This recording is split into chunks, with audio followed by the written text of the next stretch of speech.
Good morning. An American seminar you won't want to miss. In this lesson, you'll learn about concessive, time, place, and reason clauses and cold calling. This conversation takes place in the afternoon on the phone. And it's between Jennifer and the receptionist. Jennifer and the receptionist have never met, and Jennifer is calling on official business, so the conversation is formal. Let's listen to the conversation.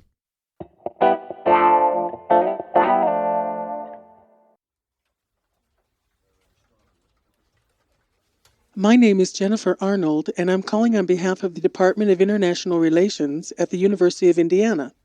Yes, ma'am. How may I help you? May I speak with Mr. Jonathan Myers, please? In regard to?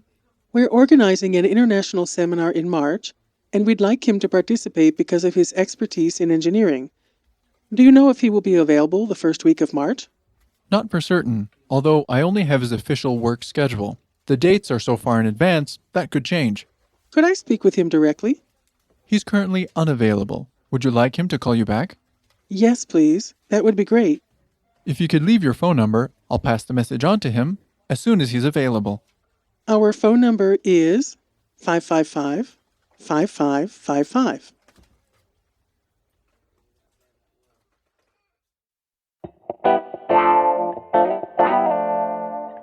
Okay, so in this lesson, we wanted to talk a little bit about cold calling. Cold calling is the marketing and sales process of approaching prospective customers or clients. In this dialogue, Jennifer takes the position of the seller, and she's trying to sell the seminar to Jonathan Myers. However, she's intercepted by the receptionist. She still needs to sell the seminar to the receptionist so that he knows the call is legitimate. Jennifer has never spoken with Jonathan or the receptionist, so this is considered a cold call. Even though she's not selling a product and therefore not really a salesperson, many principles of sales still apply. For example, she describes the seminar clearly and explains why she's calling. For example, because of his expertise in engineering. That's right. Let's take a look at the vocabulary for this lesson. The first word we'll look at is Behalf. in the interests of another. Behalf. Behalf. Our second word is Regard. attention to or concern for something. Regard. Regard. Our third word is Seminar. a conference or other meeting. Seminar. Seminar. Our next word is International. existing, occurring, or carried on between two or more nations. International. International. Next is Participate. take part. Participate. Participate. Next we have Expertise. expert skill or knowledge in a particular field. Expertise. Expertise. Next is Field. a particular area of study or sphere of activity. Field. Field. And our last word is Directly. in a direct manner, expressly, without delay. Directly. Directly. Let's have a closer look at the usage for some of the words and phrases from this lesson. In the dialogue, we heard the phrase, in regard to. This is a formal way to ask, what for, or why. You might hear some people say, in regards to, with an S, but that's incorrect. In regard to is often heard in business settings. In general, the word regard and any phrase containing it will only be used in formal settings.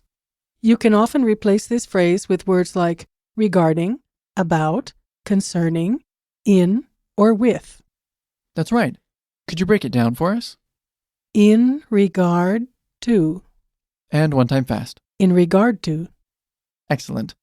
Our next phrase is on behalf of.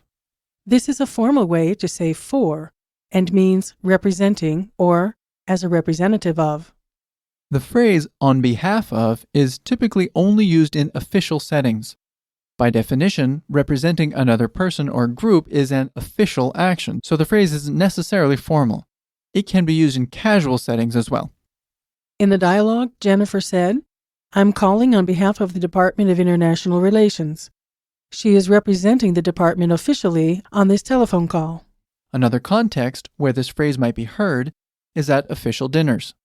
Often speeches are made where a phrase like, on behalf of my company, or on behalf of the shareholders, or, on a more personal note, on behalf of my family, are heard.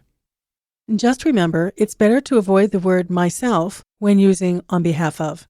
Many people say it, but technically it isn't correct because you are already representing yourself. Okay, so could you break this down for us? On behalf of, And one time fast. on behalf of. Perfect. Let's take a look at the grammar point. The focus of this lesson is subordinate clauses, In the dialogue, we heard the phrase. although I only have this official work schedule. In this lesson, we're going to look at 4 types of subordinate clauses, namely concessive clauses, time clauses, place clauses, and reason clauses. Just to make the definition clear, a subordinate clause is a clause that supports ideas stated in the main clause. Subordinate clauses are also dependent on main clauses and wouldn't make sense without them.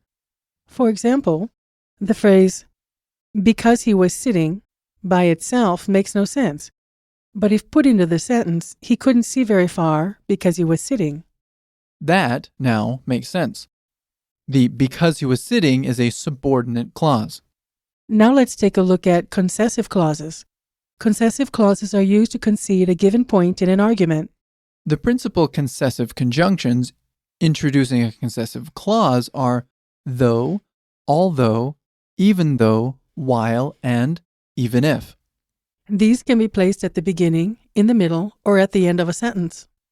When placed at the beginning or internally, they serve to concede a certain part of an argument before proceeding to question the validity of the point in a given discussion.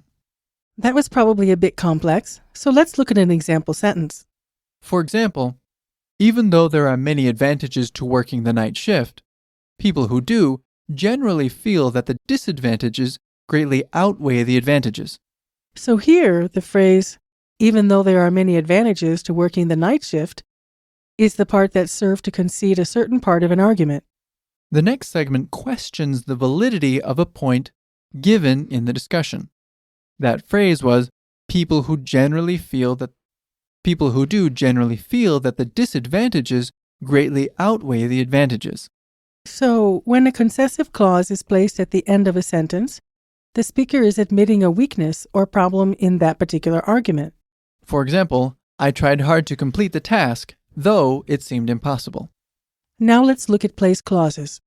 Place clauses define the location of the object of the main clause. Place conjunctions include where and in which. They are generally placed following a main clause in order to define the location of the object of the main clause. For example, I will never forget the Rocky Mountains where I spent so many wonderful summers. Next, we'll look at reason clauses. Reason clauses define the reason behind a statement or action given in the main clause. Reason conjunctions include because, as, and due to. They can be placed either before or after the main clause. If placed before the main clause, the reason clause usually gives emphasis to that particular reason. For example, because of the lateness of my submission, I was not allowed to enter the contest. Generally, the reason clause follows the main clause and explains it. For example, I studied hard because I wanted to pass the exam. Next, we'll take a look at time clauses. Time clauses are used to indicate the time that an event in the main clause takes place. The main time conjunctions are when, as soon as, before, after, by the time, and by. They are placed either at the beginning or at the end of a sentence. Most often, time clauses are placed at the end of a sentence and indicate the time that an action of the main clause takes place. That just about does it for today. Thanks for being with us. Thanks for listening. Bye-bye.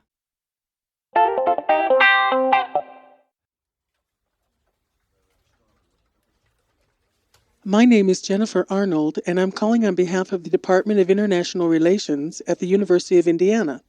Yes, ma'am. How may I help you? May I speak with Mr. Jonathan Myers, please? In regard to? We're organizing an international seminar in March, and we'd like him to participate because of his expertise in engineering. Do you know if he will be available the first week of March? Not for certain, although I only have his official work schedule. The dates are so far in advance, that could change. Could I speak with him directly? He's currently unavailable. Would you like him to call you back?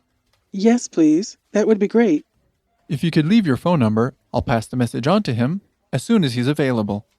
Our phone number is 555-5555.